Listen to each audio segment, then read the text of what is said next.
No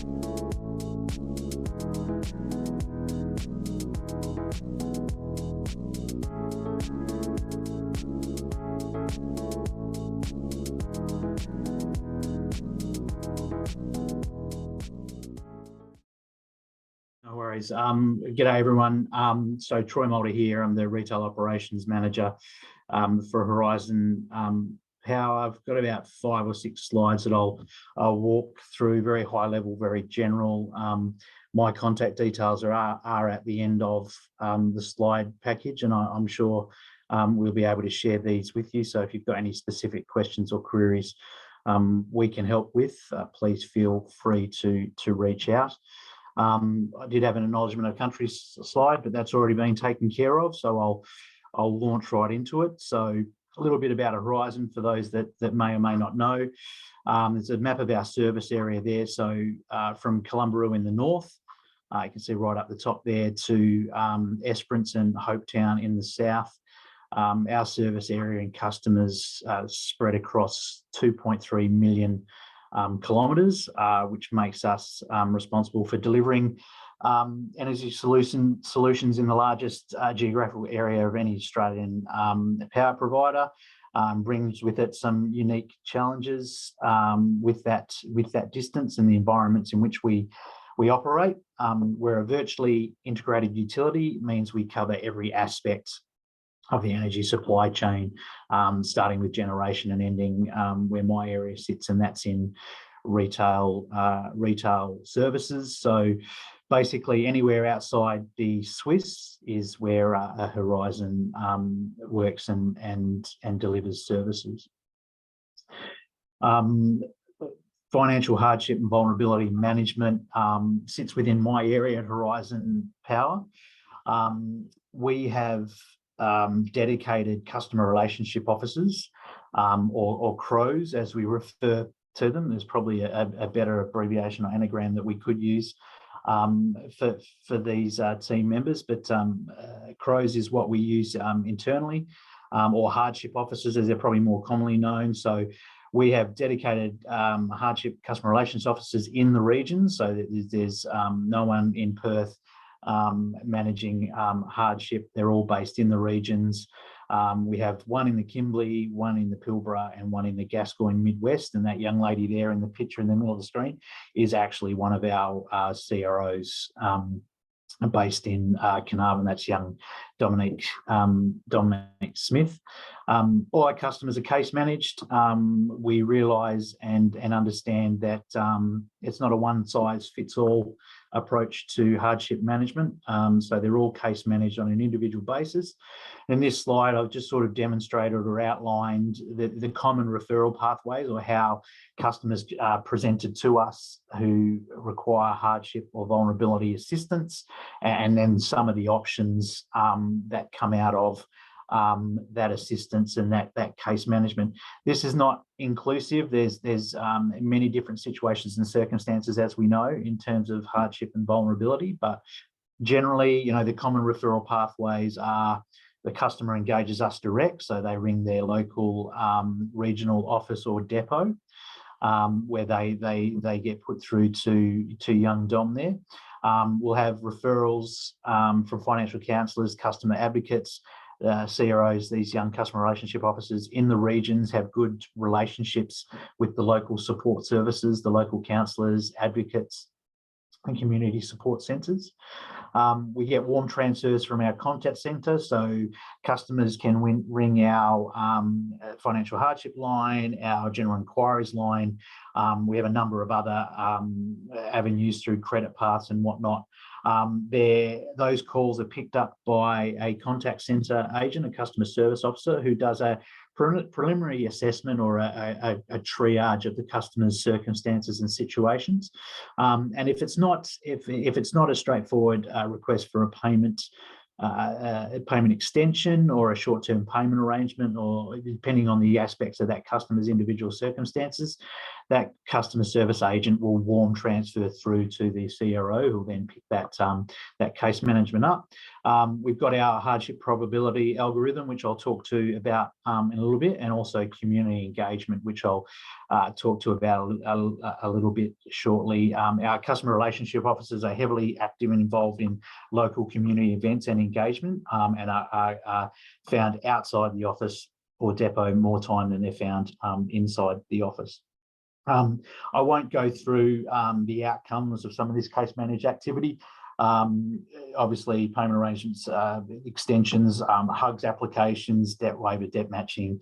I'll talk about prepayment and his referral a little bit shortly as well.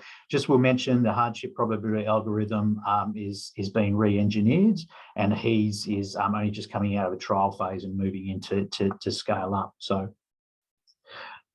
in terms of one of the main focus areas for us with hardship and vulnerability management is increasing customers' awareness about their entitlements and the availability of assistance to them. And there's two main ways that we are focusing on in that regard. The first is what we call customer service on the move, and that's about really well prepared and planned visits to regional towns and communities throughout our service delivery areas. We set up, we conduct activities where we're having valuable face-to-face interactions with our customers and our community members. That builds customer engagement, gives us the opportunity to create awareness, provide education in terms of energy efficiency, and a number of other areas. Gives us valuable insights. We see what our customers are experiencing. We hear what our customers are experiencing through those meaningful face-to-face interactions. It takes us into their environment in an area where they feel more comfortable than perhaps approaching us in our environment through a depot or office or through the contact centre. And it gives us the opportunities to have real valuable conversations with customers in relation to their billing inquiries, what challenges they're having in terms of payments, hardship assistance, concessions, getting the updated contact details, talking about energy efficiency and tools and all those sorts of things. One of the other things we've been doing, and this is aligned to our membership of the Energy Charter, is concessions campaign. So what we found is that not all of our customers are aware that they're entitled to concessions, or even, for example, Dave and I were in Bidjadanga community, just south of Broome, on Tuesday, and we found there's customers that don't know how to get their concessions applied to their accounts. So we've been doing focus campaigns on concessions to drive customer awareness and eligibility, whilst being, they're very contemporary, sensitive. They're not condescending. We don't want to use the hardship moniker, because some people are embarrassed by that or don't want to be associated with that. So those campaigns run regularly and are designed to increase awareness. In terms of hardship probability with the algorithm I spoke about, so it's predictive algorithm, analyses a customer's payment behaviours and patterns to rate a probability of delinquency or default. It's got a number of classification rankings that identify the willingness to pay either by a due date or short and longer term. It takes that hardship identification and management away from a reactive process, waiting for the customer to approach us, and gives us a tool to identify those customers that may need our assistance, but maybe, for a number of reasons haven't presented to us or don't want to. Like I said, it's being updated, redeveloped to be a little bit more insightful and predictive. We're also treating this with a fair degree of sensitivity and tact. Some customers may be offended or upset by being proactively contacted to talk about what they may perceive as normality, which on our side looks like payment difficulty. So we're very, very careful in how we approach those conversations. Like I said, it's being re-engineered, so we'll be relaunching that again very, very soon, but it gives us a good tool to be proactive in that space. Family violence, most here may know that the Code of Conduct was updated just recently to introduce specific provisions around the management and protection of customers experiencing or recovering from family violence. So we've introduced some systemic and procedural changes to comply with that code and make our service to those customers much more supportive and make sure we're providing those protections. So, for example, we've got what we're calling a harbored customer flag that identifies a vulnerable customer, protects their information through those agreed contact methods and arrangements for safe contact.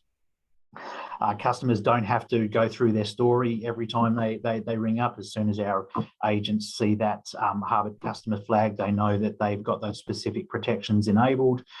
There's a disconnection moratorium for non-payment for a period of 9 months. And we've got other tailored assistance avenues available, including our hardship assistance.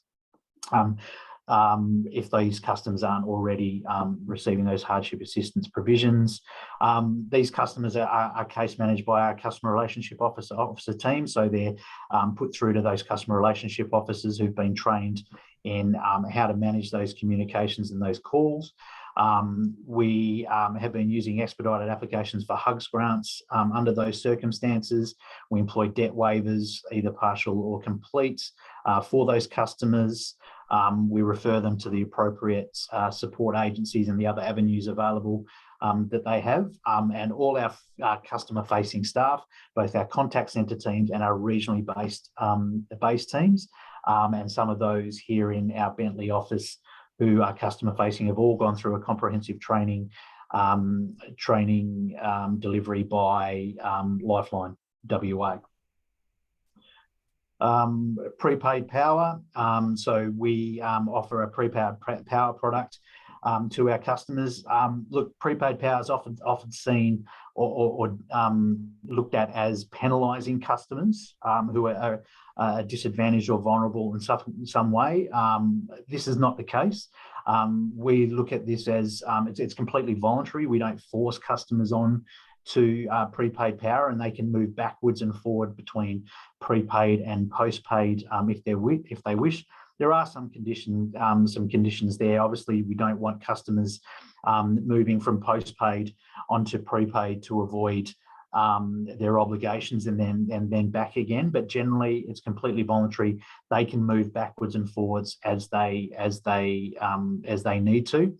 We see it as a valuable product because it allows customers to avoid that bill shock every second month when they get large bills come through, and also avoids customers running up large amounts of debt, which we know that they cannot pay back. It also enables others in the household to contribute to power costs. They can purchase prepaid power credits either through the Horizon app or at our recharge operator outlets spread across our service network. A recharge operator outlet will quite often be a service station, a local general store. In some cases, it's a local Aboriginal community. So we've got those partners throughout our service delivery network that assist us in selling those credits to our customers.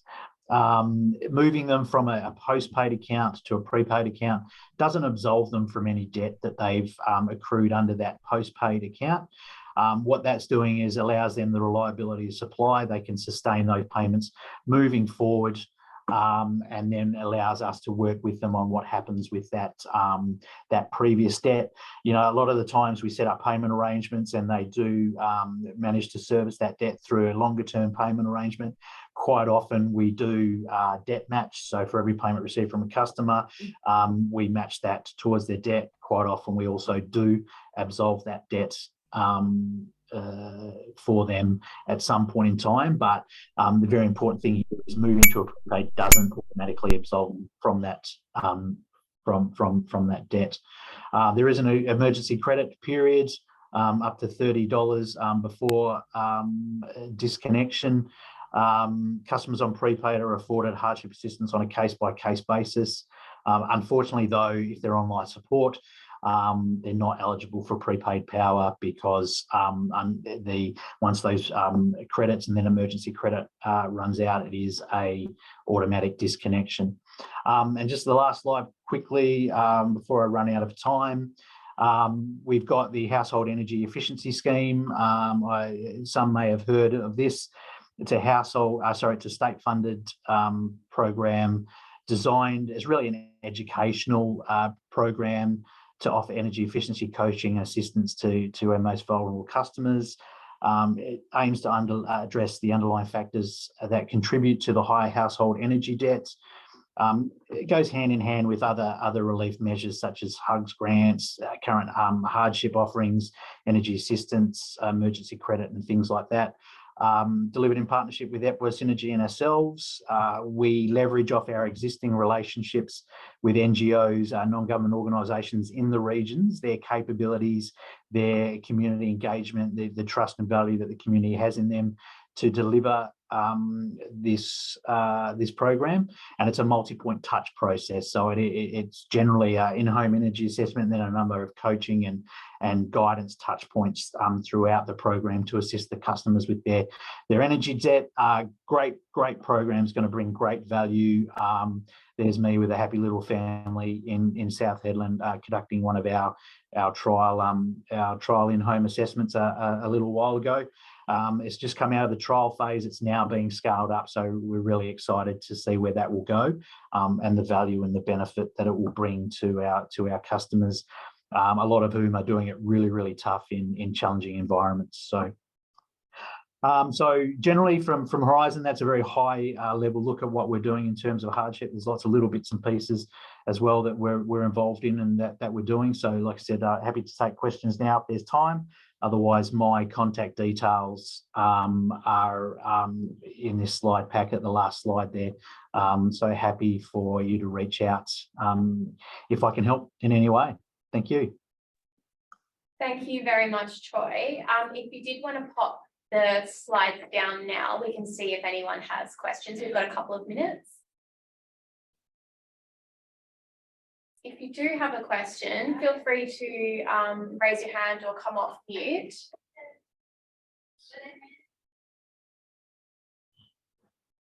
That's okay. I actually have a question, Troy. So in terms of the hardship probability indicator, how are you, I guess, using that as a gauge of some of the new cohorts that are coming through? So people and households that haven't before had any difficulty paying or are kind of from working households?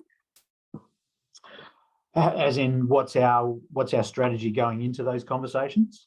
Yeah, and I guess, you know, we know that the current context around hardship is sort of changing and has evolved a little bit due to cost of living. And I'm wondering how you're capturing some of those households who are potentially at risk of falling into hardship who wouldn't have previously come into that group.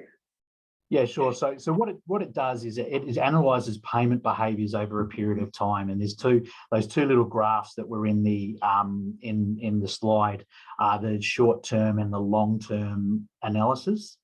So it looks at willingness to pay. So in analysing that payment behaviour over a period of time, it will bring to our attention those customers potentially that have been paying on the due date or just after the due date regularly without any problems. And then if we start to see those payment periods start to stretch out, that will be the identifier for us to say, okay, there's something happening here. And like you said, the cost of living pressures, that will be our trigger to then proactively engage those customers. And what we will do, it'll basically just be a courtesy call. We're ringing all our customers to see how they're going, if there's anything that we can help with, and use that as hopefully that door opener to broach that subject. Like I said, we need to approach it with real sensitivity and tact, because some people will be offended by it. But it's really, really important to us, because if we don't get these customers on some sort of assistance support quickly, potentially it can go a long way until we get the opportunity to talk to them. And then we're talking about debt that we can't we can't manage for them. You know, a hugs grant's not going to cover, or it's going to put them in a position where one of the things we don't want customers to do is foregoing other necessities such as food and clothing and medicines to make sure they hit their energy bills, right? So this is a way that we can identify that, approach that sensitively. It's a courtesy call, just seeing how everyone's going. You know, we've just done it coming out of January and February with the Kimberley floods, where we were ringing people, just a courtesy call. How are you going? Is there anything that we can help you with? You know, if you've had your property disconnected or whatever. So we found that generally our customers are open to those types of calls. It's just that how we broach that subject of, do you need help, needs to be done with a lot of sensitivity and a lot of tact. And the CRO team, they're very, very good at identifying whether they need to ask that question or whether they need to, you know, if you ring the customer up and they're straight off the bat, I'm fine, what are you bothering me for? Okay. But if, you know, they're trained into how to recognise someone who may be under duress or may need assistance, but just doesn't know how to ask that. Thanks very much for clarifying that, Troy. And I can see that there is just a question that's come through the chat. If this is a quick response, we can do it now. Otherwise, we might have to take that one offline. Sure. So it's with family domestic violence clients under the disconnection moratorium, what will happen to the debt they incur during this period? We'll be, as part of that case management, we'll be working closely with them to make sure that the moratorium doesn't absolve them of their responsibility or their obligations to make payment. And, you know, nor does you know, the fact that they're flagged as a harboured customer. We'll still be working with them closely to make sure that they've got a payment arrangement in place, or we're expediting that hugs grant, or we're looking at debt matching or fee waivers or things like that. So that debt, the aim there is to, and remembering this is very new.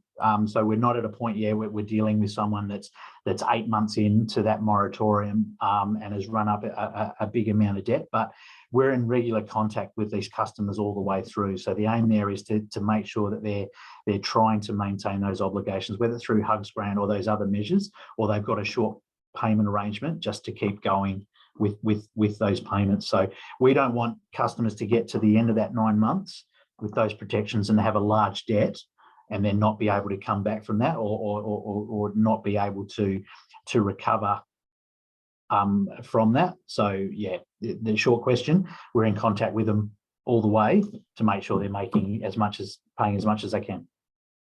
Great, thank you, Troy, and thank you for being here along with your colleague David as well.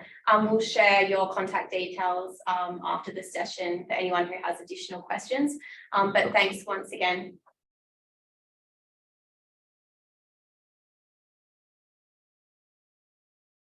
The Water Corporation. So Rochelle Prince, who is the acting lead of financial support, is here today to speak with us. Welcome, Rochelle. I'll hand it straight over to you. Thank you very much. It's nice to see you all and be part of it today. So I'm presenting on behalf of Mark Harris. He's our team lead, but he's off on leave at the moment. So I just wanted to put an overview of how we handle hardship customers at Water Corporation. I am having some issues sharing my screen though. No problem, Rochelle. Your video is off at the moment, but we can share the slides on your behalf. If you can put to the next one, that would be great.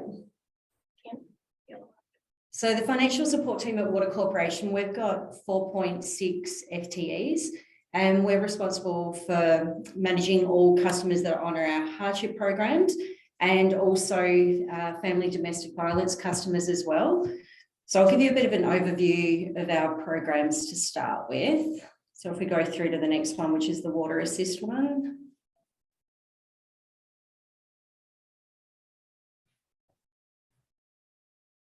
So our Water Assist program, it's a program that's designed to assist customers that have a debt between $750 and $5,000. So it's a program where we match the payments that a customer makes regularly to us for up to $150 every month. So they enter into an interest-free payment arrangement. They have to be an owner-occupier of the property. That's because all water corporation accounts are title-based, so the debt remains with the owner. They need to be assessed by a registered financial counsellor as being in financial hardship. And then that financial counsellor will send through an application through to our financial support team. And then we do the final part of the assessment if we approve the application. Once they're on the program, our team case manages the customer. We try for every 3 months to make contact with them, see how their situation's going, if they can continue to make the payments that they've agreed to. Obviously, we know that hardship's not a straight line. So when they're assessed at a certain amount, it might be 3, 6, 9 months later that they might be able to increase their payments. They also might need to reduce them depending on where their situation is at that time. And the aim of the program is for it to be there for a maximum of around 2 years and to help them to get their current debt back under $50. So that's how the Water Assist program works. The next one that we'll flick to will be the Start Over program. Rochelle, I'm just cut in. There's just an issue with the slides. Are they, can I get someone to let us know? Are they showing Water Assist program slide at the moment?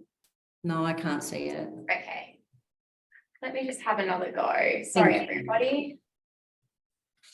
No problem at all. Thank you. So the next one that we've got is our Start Over program. This is a program where the customer also enters into a payment arrangement, which is interest-free, and they need to be able to cover their new charges for a 2-year period. So it's like putting the debt to one side, and then we get, if they have paid all of their bills, new bills for the first year of the program, at the end of the first year, we do a matching payment to their account to reduce their balance.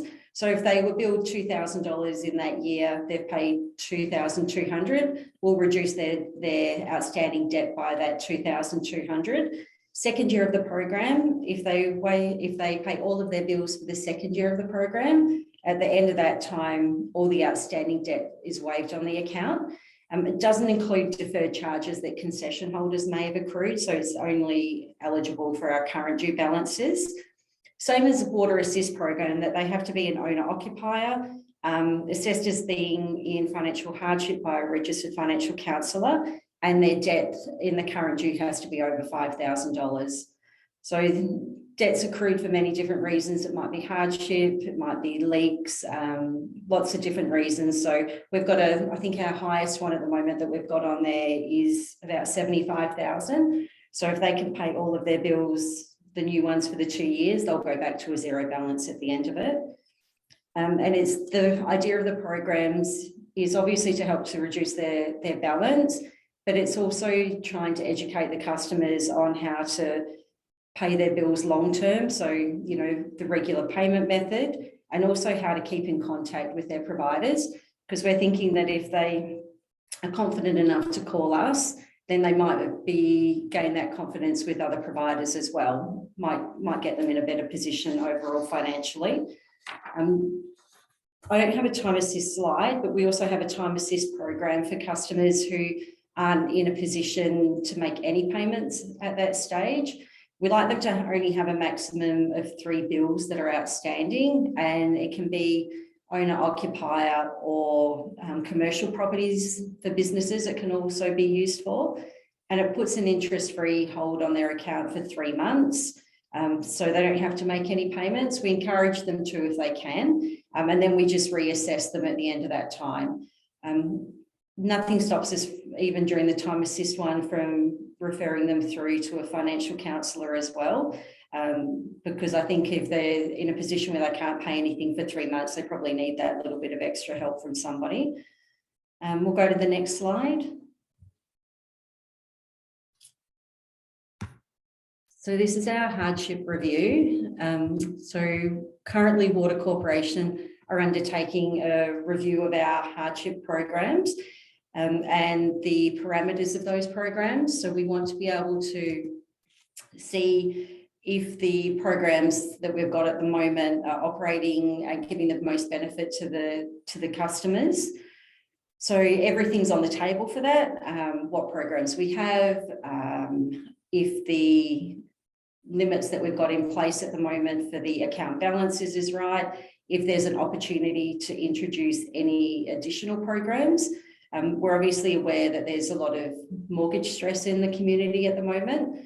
So maybe there's something that we can do in that sector, that if customers are experiencing hardship through their mortgage, is there some way that we can put them onto a new program with Water Corp that'll take some of the stress off that. We've got a process in place at the moment. We're communicating with all external stakeholders, trying to get their counsel on the new programs so that we've got a full overview from inside the corporation and outside of it.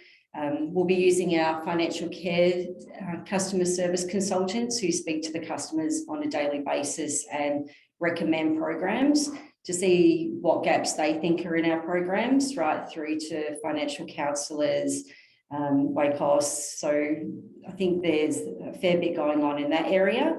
We're hoping to have it sorted with the updated programs by about October. So that's the goal. Next slide.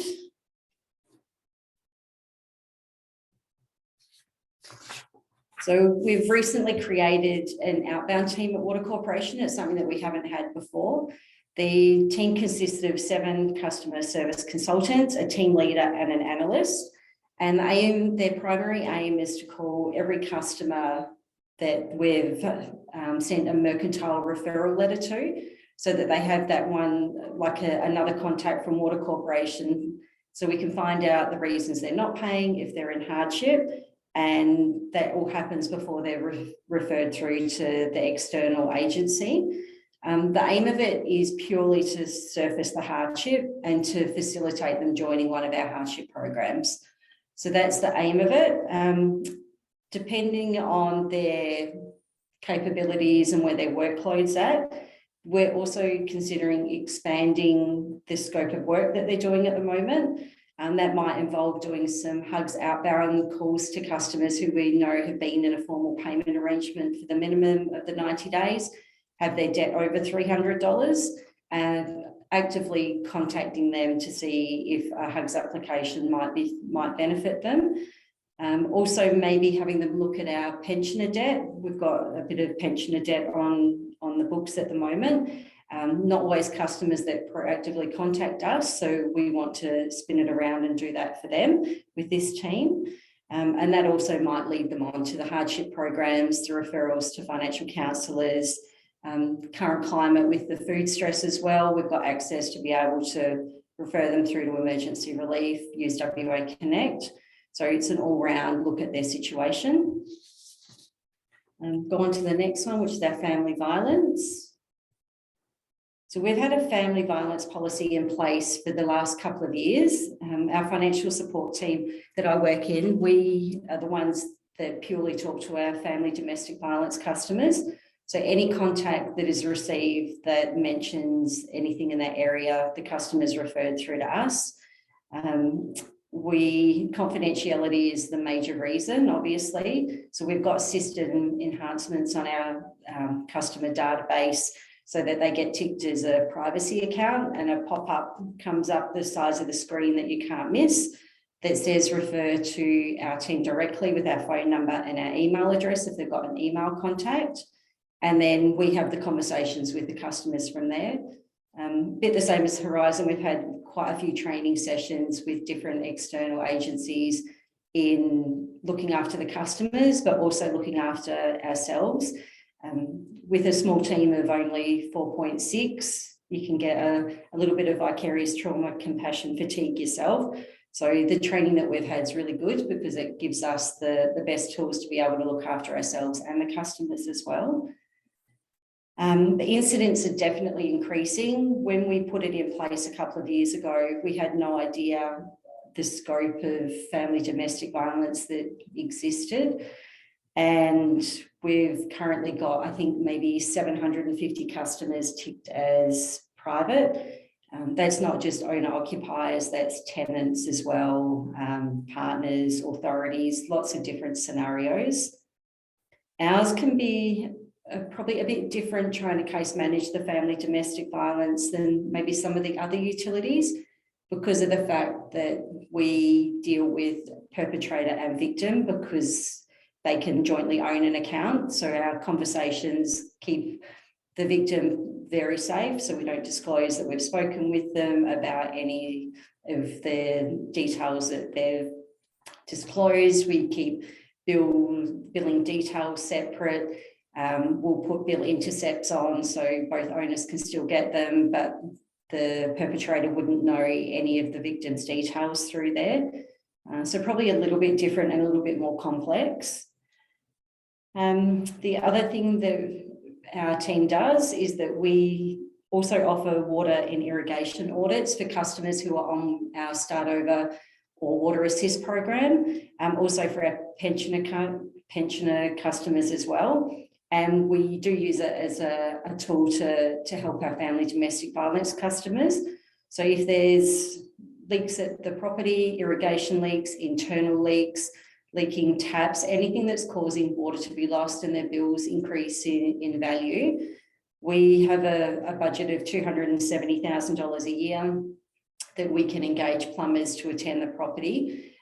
We give them up to $500 at the beginning as an automatic, I suppose, budget to spend. It's to retrofit things like shower heads, taps.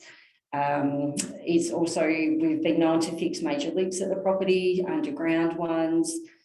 There are some instances where we've helped to replace customers' gas hot water systems as well, if they've not had hot water for a prolonged period of time due to the hot water system leaking.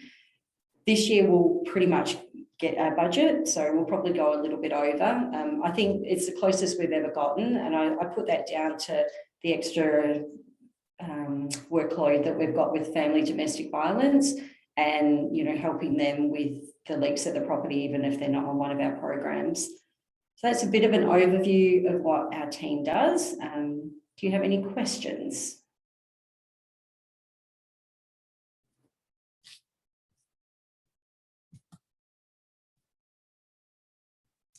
Thanks, Rochelle. I'll just see if anyone in the audience has questions first.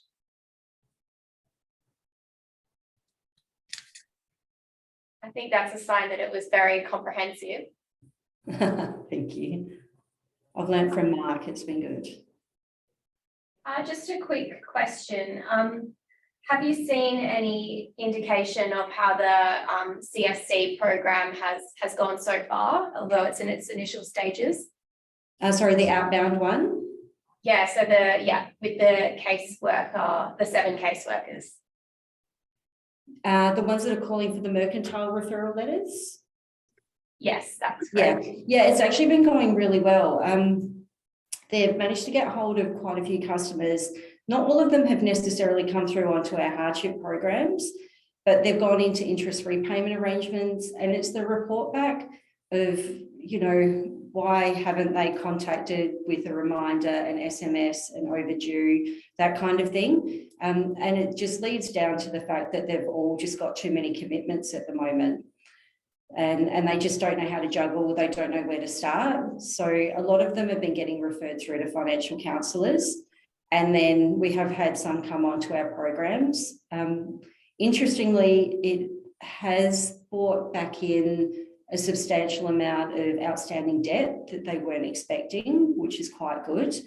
I think that at the moment we've got a situation where we're sending MERC referral letters, but in a changeover phase to a new external credit collection agency.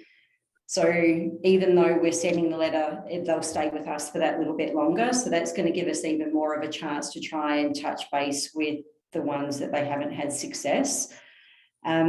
I think I haven't got the figures of how many people have come onto programs, but it's been extended, the outbound team. So that says something for them, for the good work that they're doing.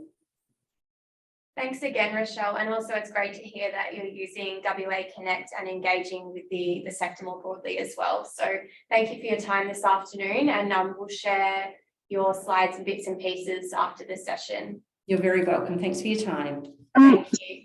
Sorry, may I ask Rochelle a question, please? Sure, we'll just do quick questions if that's okay, Rosalind. Thank you. Yes, I'm from Regional Alliance West in Gelton. I do work with clients in severe financial difficulty. I don't seem to be able to find any assistance for tenants who've had water leaks or that are in financial difficulty. Is there something that might be considered in the near future? Thanks, Rosalind. It is a really difficult one for us because of the owner liability that we have with our title-based accounts. So we haven't got anything in the pipeline that I'm aware of for any tenant debt. We know that there's a little bit of a hole there. Don't know how to address it just yet. The one thing that we were trying to work with WACOS was how can we maybe try and access hugs for tenants with Water Corporation. That would be the one that we would try and tackle.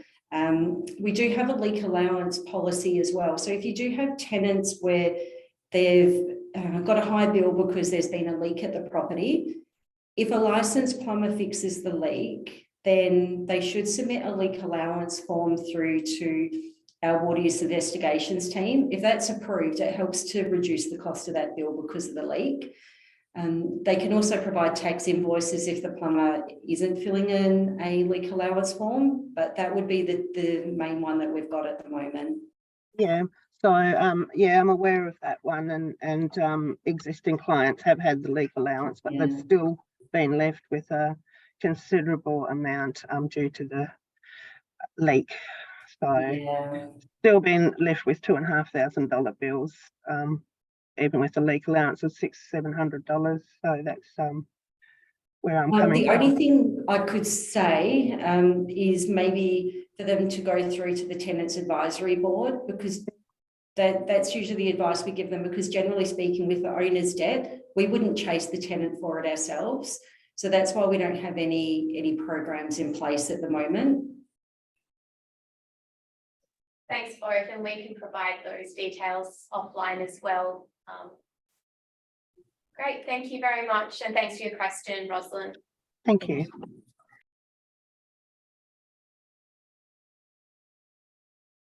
Toby Devonish is the credit manager at Kleenheat, and Kate Doherty is the consumer team leader. So we'll let you kick off. Thank you. Cool, great. Thanks, Ashley.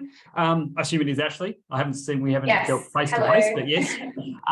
Look, I suppose just firstly, thanks very much for giving us the opportunity today to come and present. I suppose just a couple of formal introductions, and then we'll kick off. I'll hand it over to Kate to present.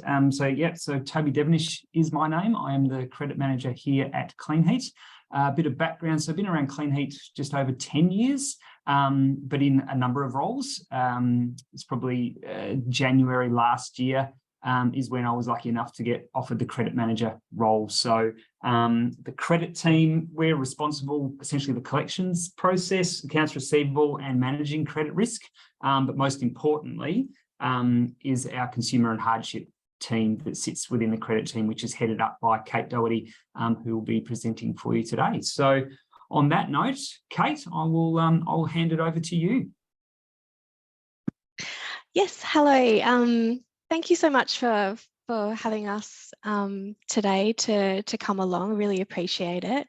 Appreciate the opportunity to talk to you all. Yeah, my name's Kate. I'm I run the hardship team for Kleenheat, so the consumer residential team. And my background, I started with Kleenheat about 3 years ago, end of 2019.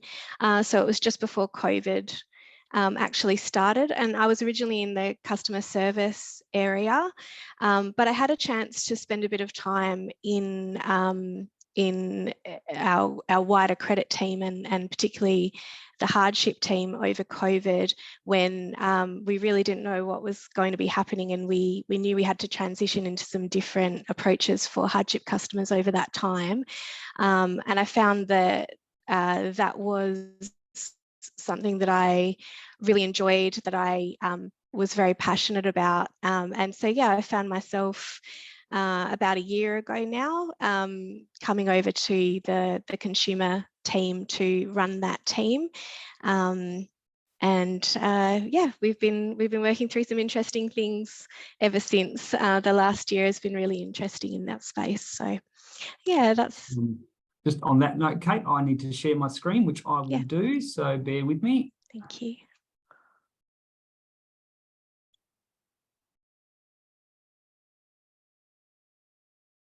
And hopefully people can see that. Good, thank you. Yep, great. And I will back to you, Kate. Excellent. So yeah, firstly, I just wanted to start off with an acknowledgement of country. So I acknowledge the traditional custodians of the land we're meeting on, the Whadjuk Noongar people. I acknowledge and respect their continuing culture and the contribution they make to the life of this region. Toby.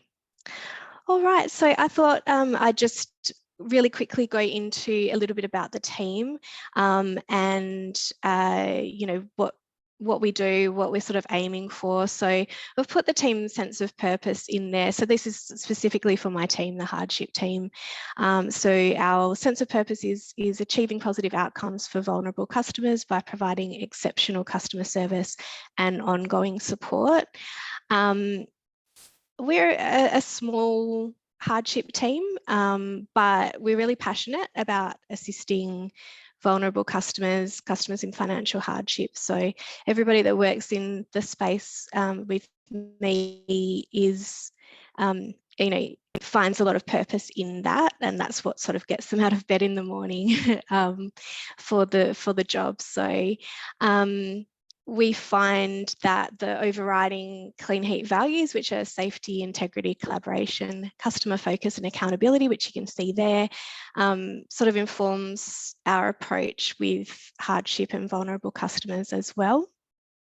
Our aim is always just to provide respectful, compassionate support to customers that we come across.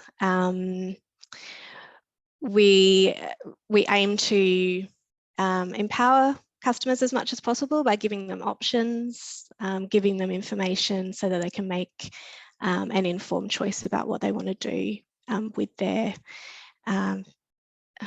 basically with the plan. So, you know, we don't ever really want to dictate to people as much as possible. So that's really how we're trying to operate. I think it's really what the team are seeing at the moment, and I'm sure everyone's seeing across the sector, is just how overwhelmed people are, and more people are in hardship. The current climate at the moment, with cost of living soaring, rental crisis, you know, interest rate increases, people are really overwhelmed. So we do understand how hard it can be to even pick up the phone or answer the phone and talk to your energy provider. But what we do hope is that once we actually do get in contact with the customer, once we actually do manage to have a conversation or have an interaction with them, that they can walk away feeling as though they've been listened to, and that we've been able to provide a solution that perhaps they weren't expecting. We do often get customers saying that they were feeling apprehensive about contacting us, but that when they did, they felt quite relieved and were surprised at what we were able to do for them. In terms of the team, a little bit more just quickly about the team is just, you know, the focus is working together with customers, obviously working with community organisations and financial counsellors to find the best solution possible. And we're committed to ongoing training as well. So we did have a pretty stable team for quite a while, right up until about a year ago, and we've got some new faces in the team now. So we're at the point where we're definitely needing to refresh some of the training that we've had for the team, which is around Lifeline. We had a training on family and domestic violence, which was created by FCAWA for us and was delivered by them. So we're definitely committed to refreshing that training and also increasing the knowledge of the team at all times. The other thing is obviously just the positive working relationships that we've got with people across the sector.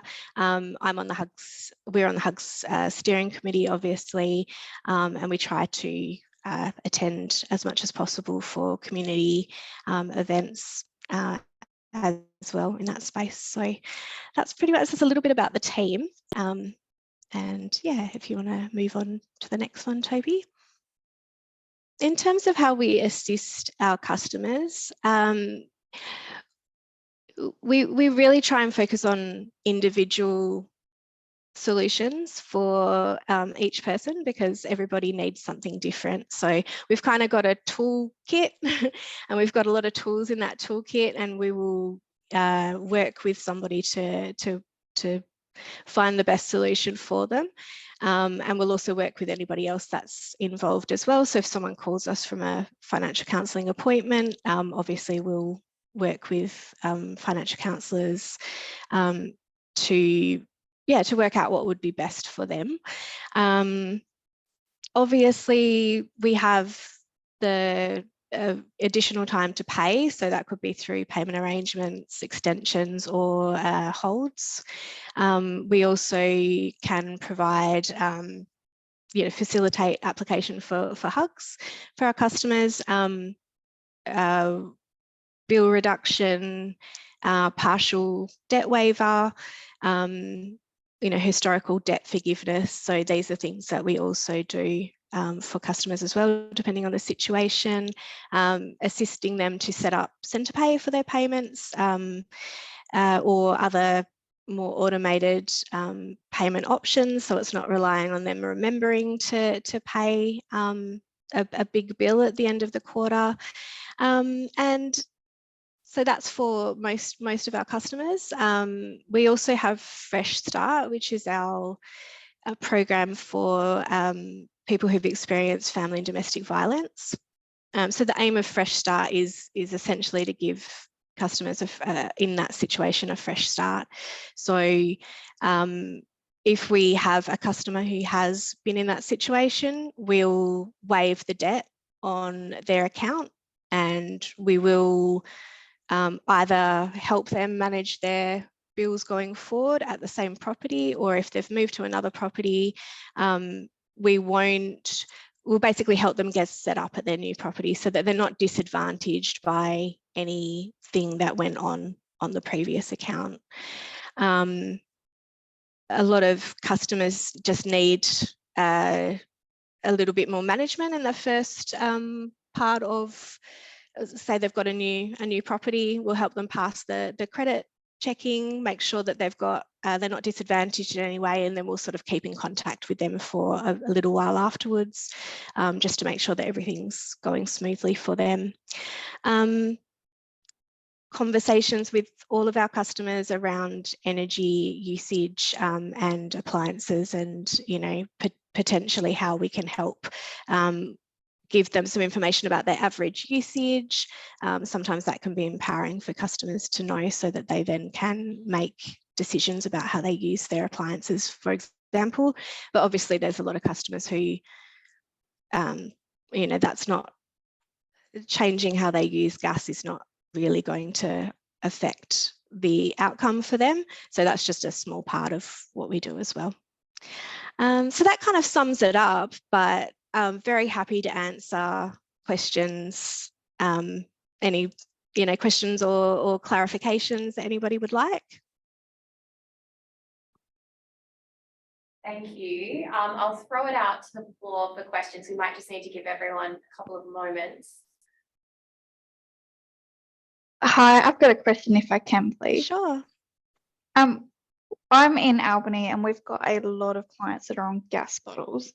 Is there any further support or like discounts for pensioners that could be available for gas bottle clients? Yeah, it's a good question. gas bottles is managed differently. It's not actually the team that I lead in that space, but if we do identify financial hardship for our cylinder customers, we can certainly look at solutions for them as well, to bring down, potentially bring down anything that they're owing. The difference with cylinders, I suppose, is that sometimes you've got a customer who, if they've got a lot owing on their account, then they're not able to order additional cylinders. What I would say is that it's important that financial hardship is communicated, so that we can get that customer through to the part of the team that can assist. And maybe customers who've been ordering cylinders might not realise that there is actual support for them in the financial hardship space through Kleenheat as well. So that's something that I think we can take on board in terms of how we communicate that out as well. But yes, if you've got cylinder customers who are in hardship, then absolutely get them through to, when they come through and speak to the regular cylinder team, just explain that you want to speak to the financial hardship team, and we'll get a solution for them anyway. Fantastic. Yeah. Thank you. No worries. Thank you. And I can see that Jodie has also agreed with that comment as well. Was there any other questions from the floor? I was about to ask the same about the bottles, and I think I've an answer to my question right for now. Thanks, Rosalind. Anybody else have any questions? Seems to be a bit of a recurring theme, and obviously coming through from in the regions. So that's some good insight to hear. Yeah. Yeah. A lot of the areas are not on white gas. Yep. And I've actually had people who have not been able to afford to buy a gas bottle for many months because their rent, that they can just barely cover their rent, really. A lot of the people we work with. Yeah, and that's something that we obviously, it's really, really helpful for us to know about. We don't want anyone in that situation. So, where we can help, we absolutely will. So just, it's probably the cylinder area, or the regional area, is probably just a little bit less used to kind of connecting through. So even if you go to a branch or something like that, you can ask to be connected through to the financial hardship team. Thank you. No problem. Well, thank you, Kate and Toby, for being here with us this afternoon. And we'll pass on your slides to the attendees after the session as well. So thanks once again. No problem at all. Thanks for having us. Yes, thanks for the opportunity. Thanks all. Bye-bye. See you later. Bye. Thank you. Bye. Okay, next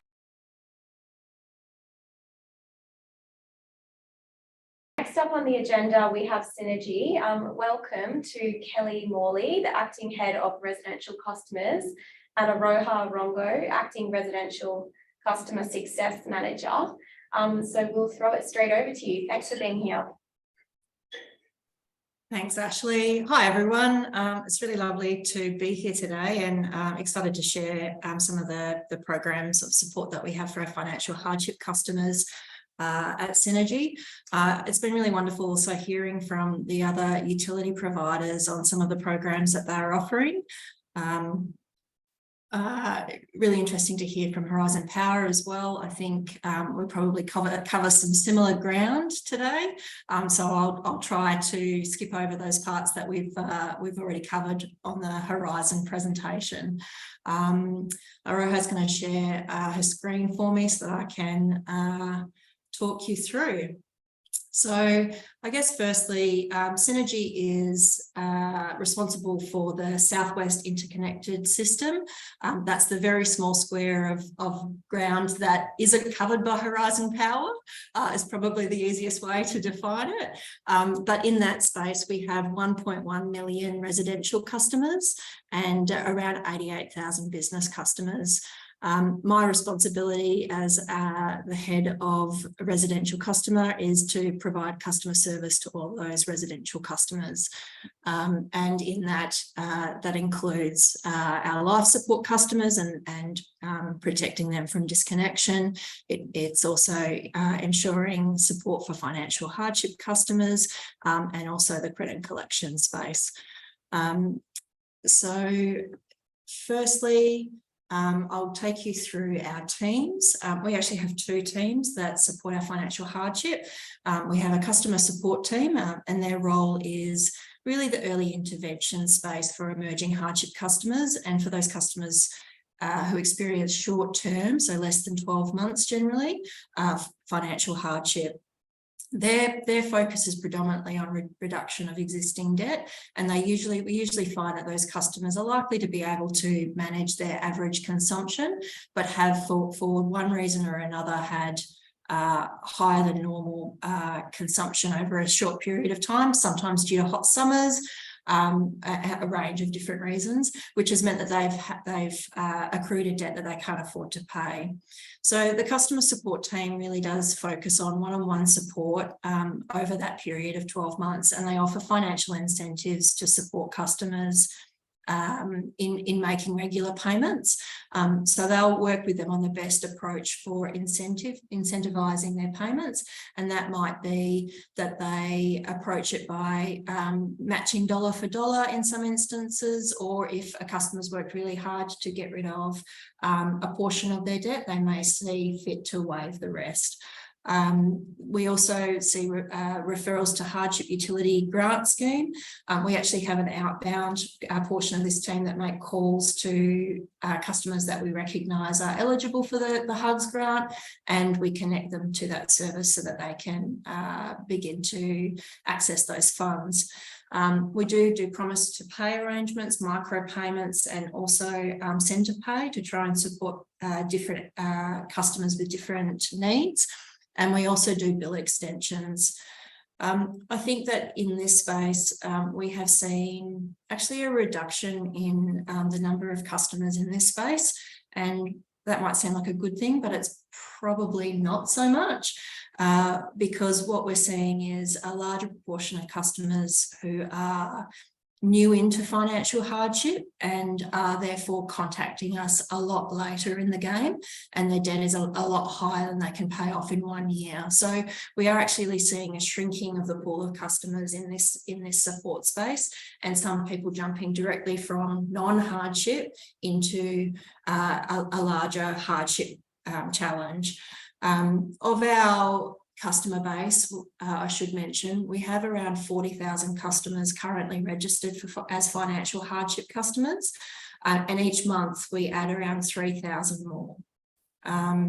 We would have on average at the moment around 1,000 of those 3,000 are coming into financial hardship for the first time.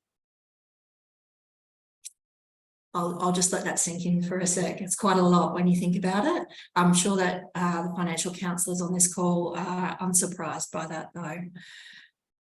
Our second team is our case management team. And that team is a team that we utilise to coordinate supports for customers who are in chronic or extreme hardship. And they're also a dedicated support for customers who are experiencing financial hardship due to domestic violence. They focus,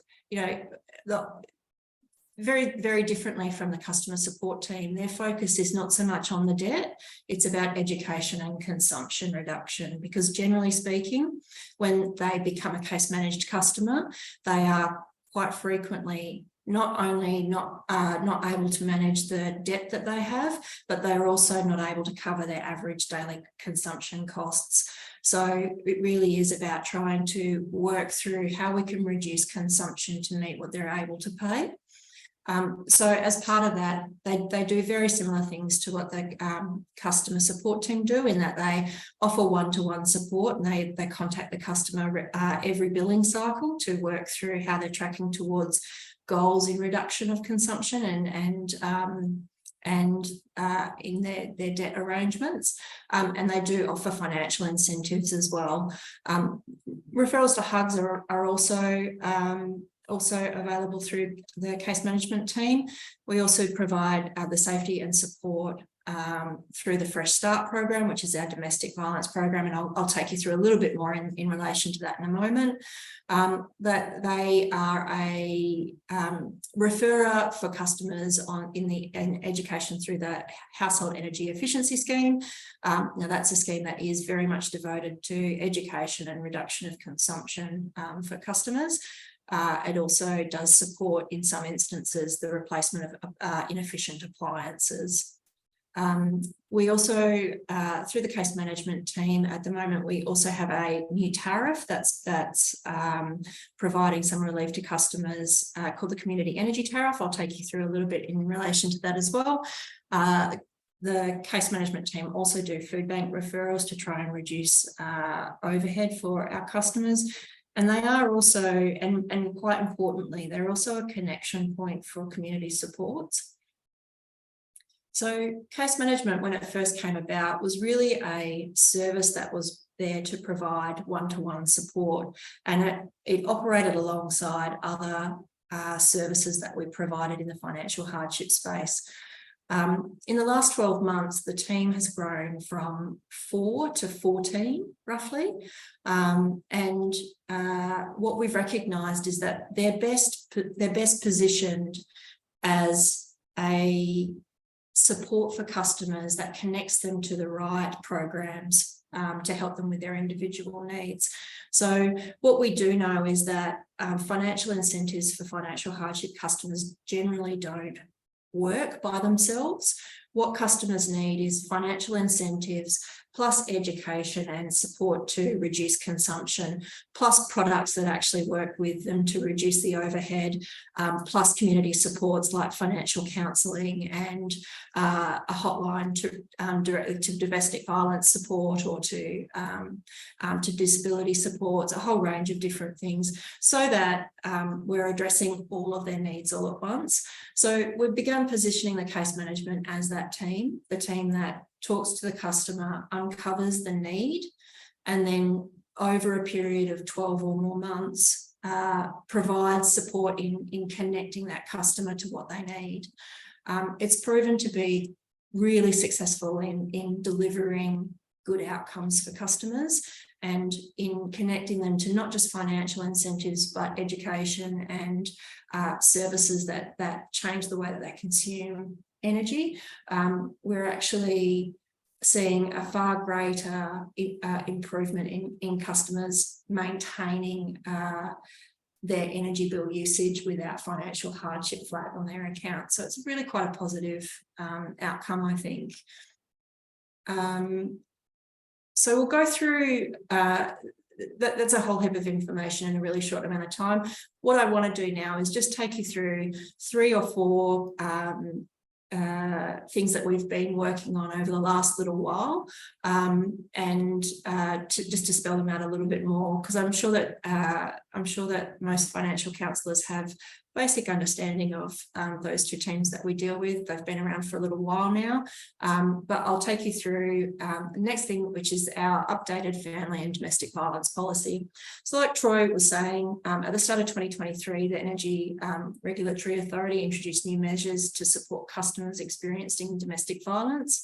And there were some really great changes in that there was a tightening of protection of information and guidelines for recording information. There's opportunities to have password protection so that people couldn't access information on those accounts without having that added level of protection. And there was some additional security measures that were applied to just for the safety of customers. There was also built in a safe communication plan. So as part of our process in helping a customer in a domestic violence situation, we work with the customer to determine what the best way to communicate with them is so that we don't put them in harm's way. And so that becomes the default method of communicating from there on out, which means that paper-based letters, etc., don't end up in the wrong hands. We also now provide the option to create a new account that has zero connection to the customer's old address or old account. And the purpose of that is if you've previously been on a joint account, or if you've had someone as a contact on that account, we are separating entirely the account so that there is nothing to connect the two anymore, so that there's no way for that person to access that information anymore. We also provide financial support through debt reduction and waivers. We recognise that people experiencing family and domestic violence already have an overwhelming amount of things to deal with, and that financial stress is the last of their problems. What we want to do is make sure we take the pressure off and allow them to get through what is, undoubtedly an incredibly difficult time. We also remove customers from the disconnection pathways for a minimum of 9 months. Now that actually relates to anyone who's an engaged financial hardship customer, but domestic violence, has been included in that as of early this year. And again, the case management team are the main port of call for domestic violence customers. That ensures that customers don't have to go through their story again and again and again, and they can proceed in their conversation with us without having to fill us in on the details over and over and relive that trauma. It's a really positive step, I think, for our customers and for Synergy in delivering that. It is undoubtedly challenging because it is a topic that isn't always easy to raise on a phone call to your energy provider, but our customer support team and our case management team are getting really good at identifying the trigger words that might indicate hardship due to violence. And so it has been quite a learning curve, but I think we are starting to really get a good understanding of that space. What is really interesting is that since the reg changes, we've had 747 customers flagged as in hardship or in hardship due to family and domestic violence. We've had about 644 go through Fresh Start in this financial year alone, and the average waiver has been around $801. Which is a staggering amount of people when you think about it. And it unfortunately does appear to be getting larger by the day. And so we will continue to work in this space and try to alleviate pressure for those customers who are experiencing this kind of trauma, so that we can, ensure that they are supported. Next thing I'm going to cover is HEAS. Now, Troy touched on this one as well. We're acting in partnership with Horizon Power and EPWA in delivery of this initiative. And Synergy itself is working with Anglicare and through it the Financial Wellbeing Collective to deliver services in this space. And ideally the goal is to help customers reduce their energy consumption and their energy cost and bills. Now, what's amazing about this program is that the services include a face-to-face appointment with an energy worker who come out to the customer's home. They can also do it over the phone, virtually, but ideally at the customer's home, where they can do an assessment of the home and make some recommendations around opportunities to reduce consumption or to improve efficiency. There's a customised action plan with recommendations from the energy coach, and essentially that energy coach will then follow up for 4 months after that initial assessment to try and support the customer in reduction of energy and improvement in their bill cycles. They'll also provide an energy efficiency toolkit based on the customer's needs. So that might be anything from draft proofing to LED lights, or it might be an efficient fan. It could be a whole range of low cost or different items to try and support the goal, which is to reduce consumption and help customers to be able to afford their energy. The customers will also, just as I said, get follow-up calls from the energy coach after 2 and 4 months, and they'll get surveys just to make sure that we are actually tracking that the customer's getting some benefit from it. What's really also really exciting about this program is that it is giving us an opportunity to learn a little bit more about what customers need in this space. There is a stigma of shame, I think, and embarrassment in the financial hardship space. But by having this opportunity and working with customers, we are starting to get some really great insights into where we can be doing better. And after this program's been running for 12 months, we'll be able to see whether or not that education piece is actually driving long-term outcomes for customers, or if we need to change some of the approach so that we can deliver some more long-term outcomes. But, you know, we are committed to delivering 9,000 energy audits for customers between now and 2025, which is a huge number of assessments, and it does actually deliver, I think, really great outcomes for our customers. The pilot up until now has seen a $3.98 per day saving on average for customers, which is around $1,500 a year. Incredible. And I think all we've had from our customers who've gone through this program is just how fantastic it's been. On to our next program. So community energy tariff I referenced earlier on today. This is a pilot at the moment, and it's a closed service in that it is only available for a certain group of people while we're testing it out. So the community energy tariff is a new residential tariff offering customers an alternative to solar. It's a $0 energy electricity in the middle of the day, and it encourages customers to change their energy usage towards off-peak times.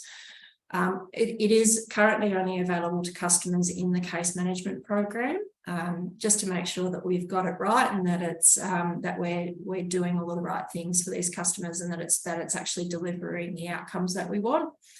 It does mean we do require customers to be on an AMI meter, because we need that 30-minute interval data in order to support this.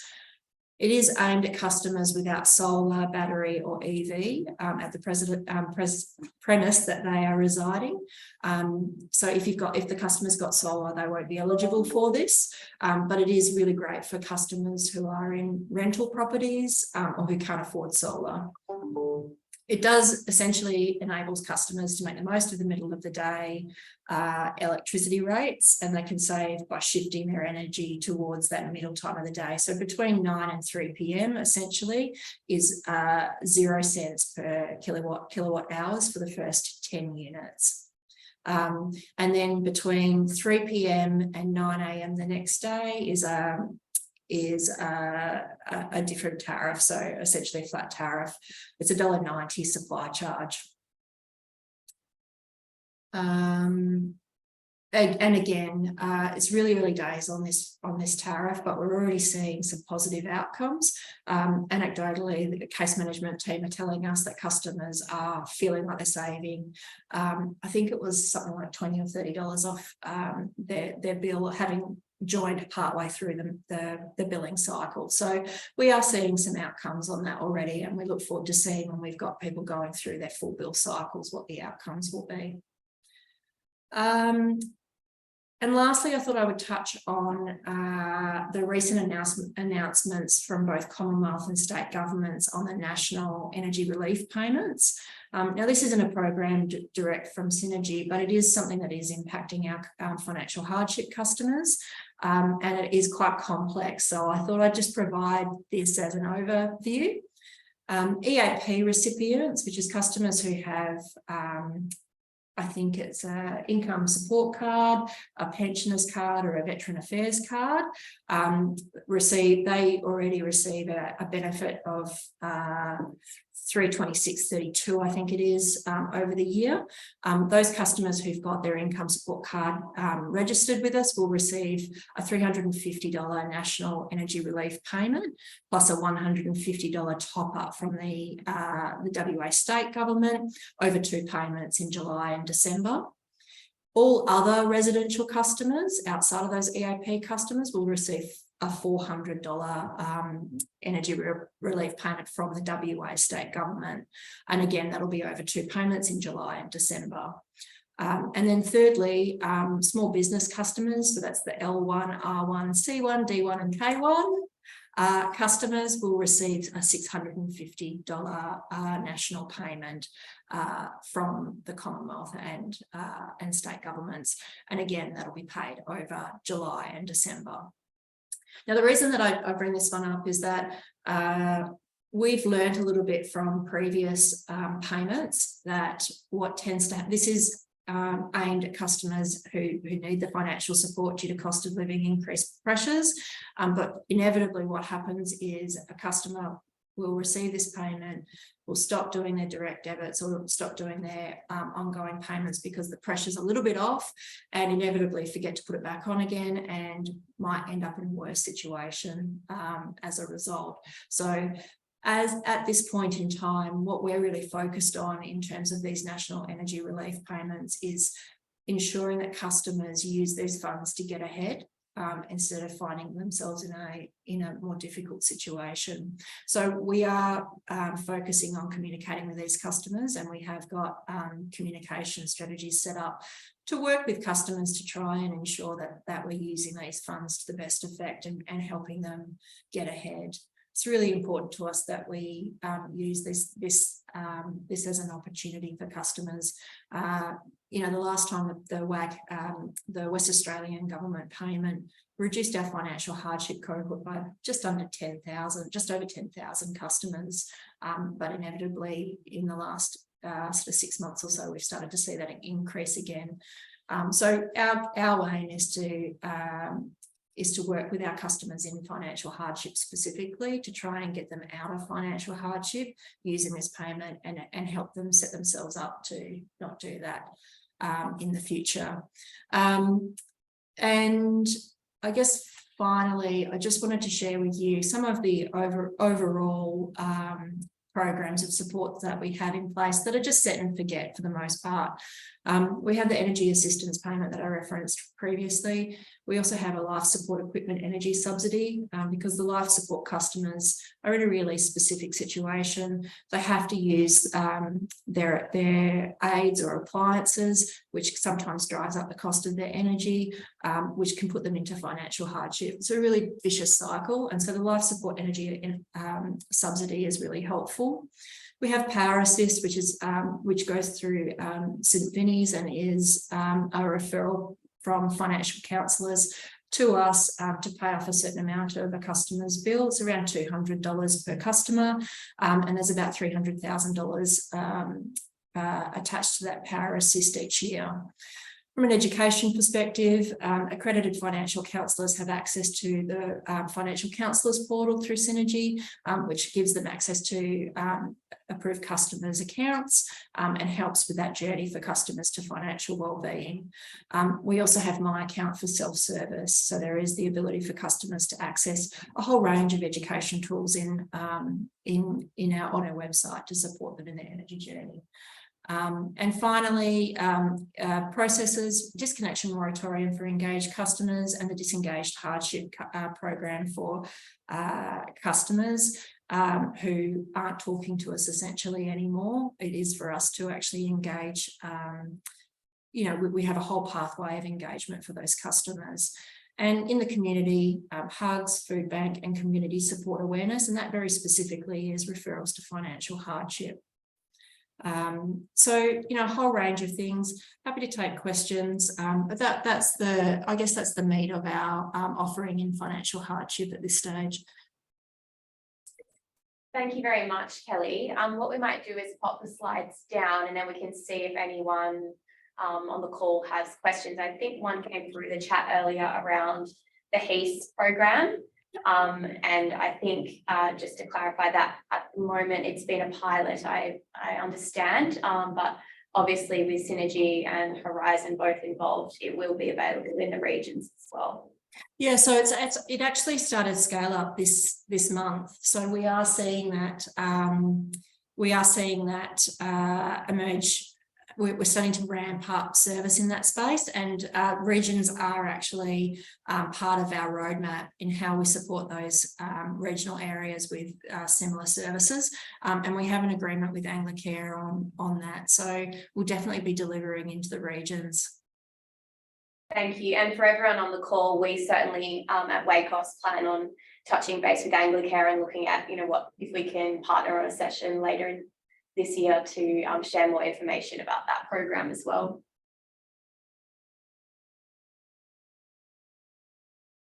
Our final presenter for this afternoon is Nikki Aquino, who is the Alinta Assist, that's the Hardship program team leader.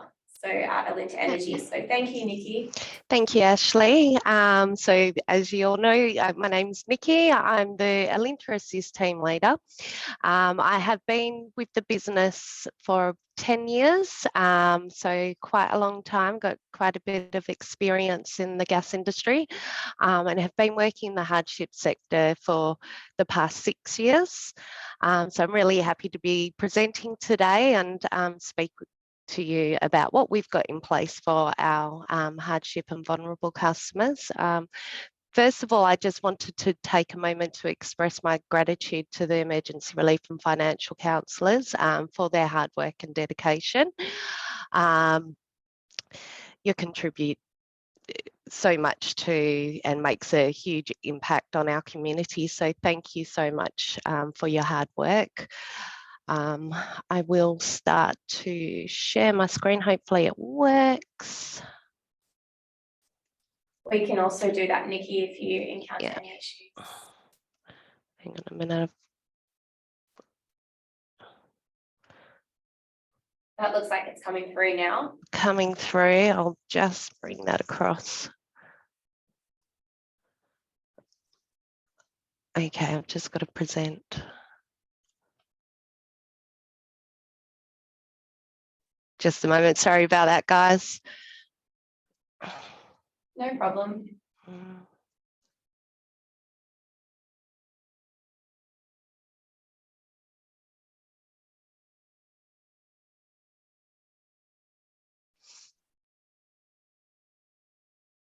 Nikki, it looks fine in that view anyway. That's fine. Yep. Okay. Wonderful. Sorry, it's just not presenting for some reason. Oh, here we go. Got it.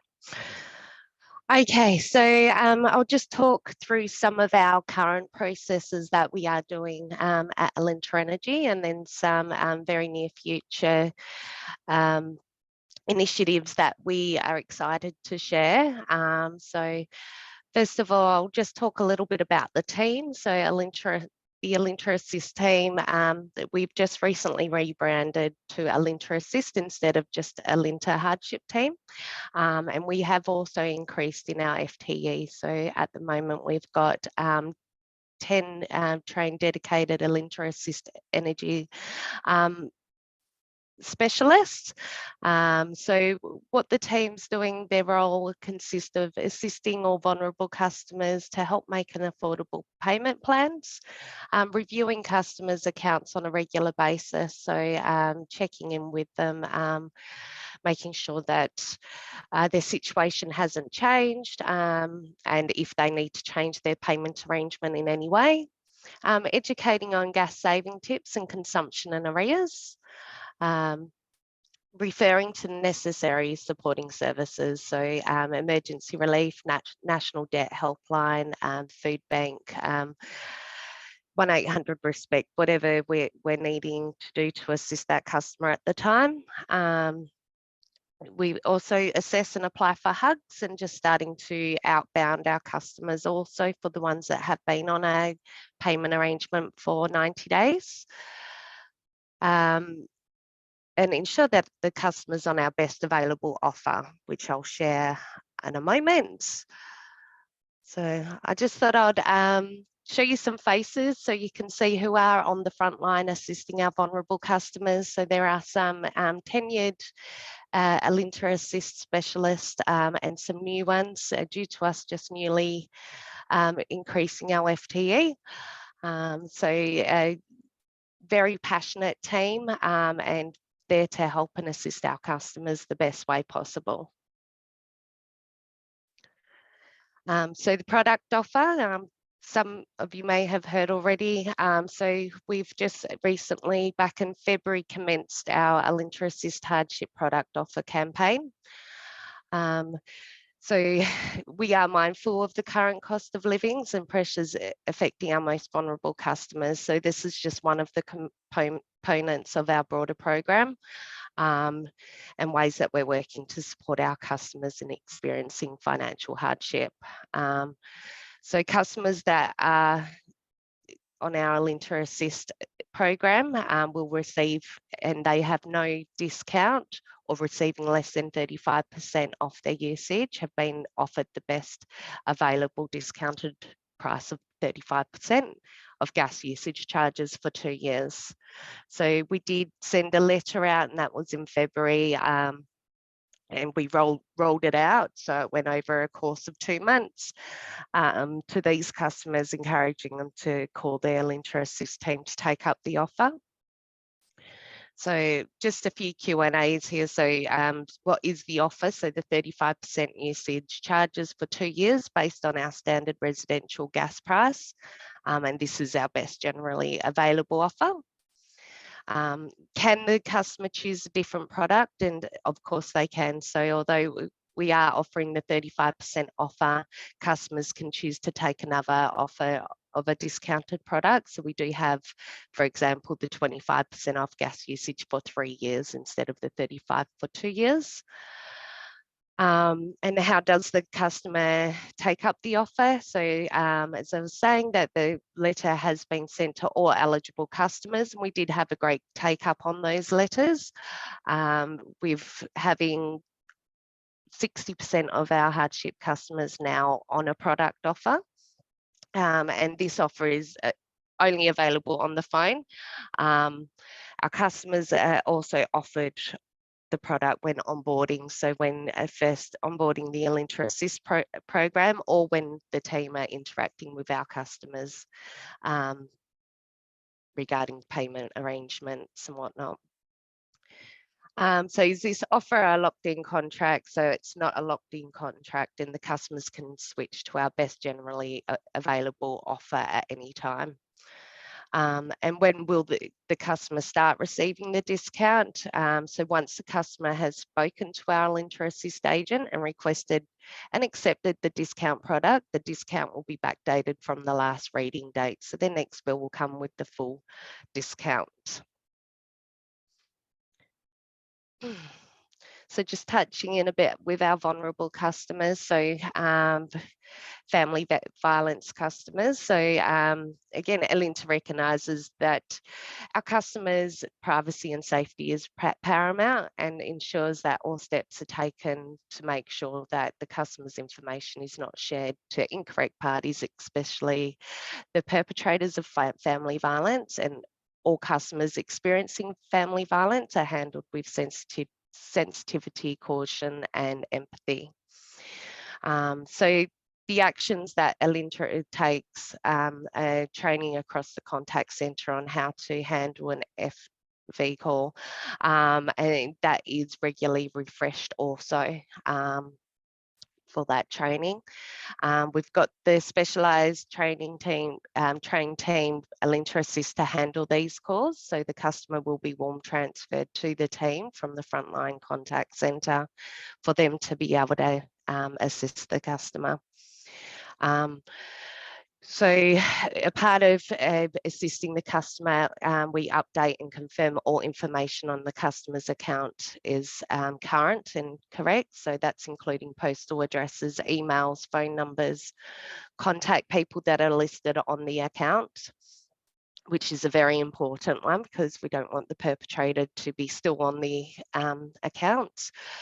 Ask the customer what the best way is to contact them, should we need to contact them, because calling over the phone may not be the way to go for their safety. Offer a password for further protection. Referrals to the 1800 RESPECT and other supporting services that they may require. And we've also got a vulnerable flag. This is applied onto the account to alert any customer service reps right away that this call needs to be treated with sensitivity and transferred to the Alinta Assist team. And we also do things like assess eligibility for extraordinary circumstance HUGS grants and review other support that we may have to offer, which may be partial or full debt waiver.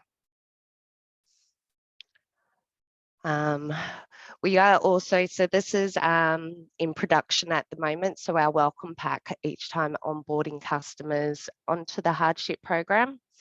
So this pack will be sent to all hardship customers who onboard our Alinta Assist program, and it will include the expectations on remaining on the program, energy savings brochure, and we've catered that brochure to the audience. So we're not adding solar and things that cost a lot of money, and we're just keeping it quite simple on how they can reduce their gas consumption just at home without spending any money.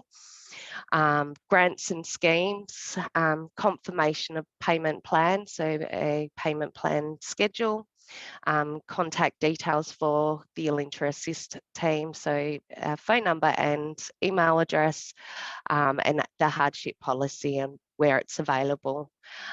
Speaking of our hardship policy, we've just recently updated our hardship policy, so you can see that online. It did go live yesterday, I believe, so feel free to jump online and have a look. So quarterly reviews, so those that were at the conference back in November last year would have heard me touch on this a little bit. It is still under production, but we're looking at hopefully rolling out the pilot on the 31st of July. It will be a trial. We're just still fine-tuning everything.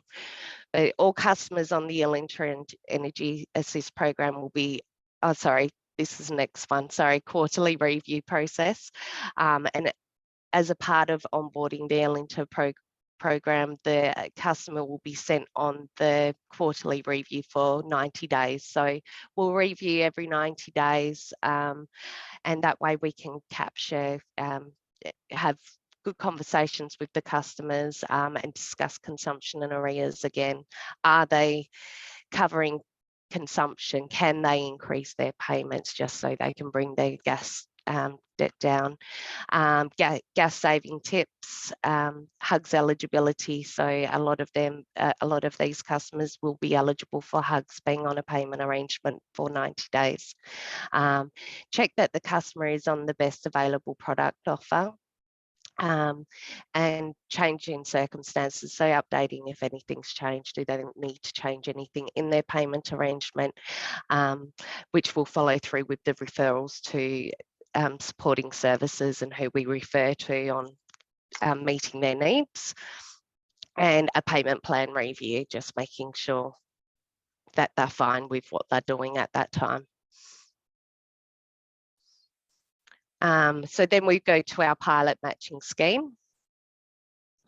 So both welcome pack and the pilot matching scheme are under development. So what this looks like is a trial payment incentive to increase customers' engagement on the Alinta Assist program, and to be reviewed 6 months from the start date. So what we'll be doing is getting a bucket of 400 customers to start off with, matching dollar for dollar payments for customers enrolled into the scheme.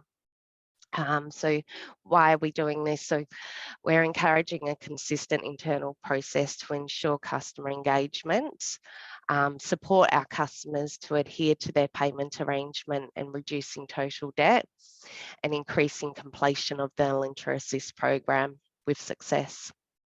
Drive and increase an increase in dollar value of payments to be meeting consumption, and changing customer behaviour and getting them into that good state of making those regular payments, and provide our customer a helping hand in times that they need support and advice on how to best manage their energy consumption and bills. We'll just go into the next. So we will have a few guidelines in place for this program. So we will be choosing it out of a bucket. We've decided to go with between the 1,000, 2,000 bracket and 2,000 and 3,000 bracket and see how that goes. We are going to do a mix of customers that are on a payment arrangement already and also customers that have not been as engaging and making payment arrangements, just to see, sort of get the stats out of that to see, you know, some changes and how we can improve on that. So the guidelines will be the customer must be covering at least consumption to qualify. So we are bringing their debt down and helping them come out of the hardship program. The customers will be removed from the incentive once they have completed the program or being removed from the hardship or the Alinta Assist program due to non-payment. The hugs must be applied when eligible, and existing Alinta Energy customer only, so existing hardship program customers, and that will come from our bucket that we've got. So just put our contact details down. So our Alinta Assist Hardship team's phone number, our email, and just to find our hardship and family violence policy on our website. Yeah, feel free. We're always happy for feedback from you all. So feel free to reach out, email, phone. I'm happy to have a chat with you guys. So that is it. Thank you for having me here today. Thank you so much, Nikki. Thank you. I'd like to take the slides down. Just if you've got a moment, see if anyone has any questions for you. Yeah, sure. Hi, it's just Rochelle from Water Corporation. Yep. I was just interested in the part with the hardship matching where the customer, they have to apply for hugs with your utility if they're on the program? Offered. So yeah, so if they might not be eligible for hugs, they may have already used it or different reasons, but that needs to be spoken about and offered if they, yeah. Thank you. Thanks. Thank you both. Were there any other questions from anyone on the call? If you've got a question, feel free to come off mute. I think everyone's... Sorry, I've got a question regarding the product offer. Yeah. What we found in the past is because we're regional and Alinta is the only provider that customers haven't been eligible for a discount. Does that still remain, or do regional customers where there is no other sort of competition, are they still able to access that? For regional, so Alinta Energy doesn't provide that. It's standard. Oh, okay. So yeah, it will be for our standard tariff. So regional, we've got a different tariff, LPG, gas. So it is just applying only for metro area.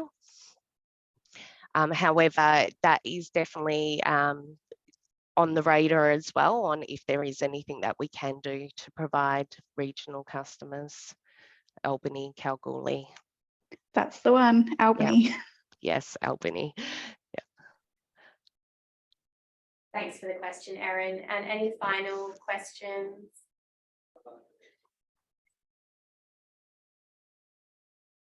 So there's just a comment from Darlene in the chat as well, Nikki. I'll leave you to read that one as well. Okay. Yeah. But thank you very much for your presentation this afternoon. And again, to all our presenters, I know some of you have stayed online. We really appreciate your time, your transparency and your openness. And I think it's really important that we continue to maintain a strong relationship with the community sector. So thanks once again.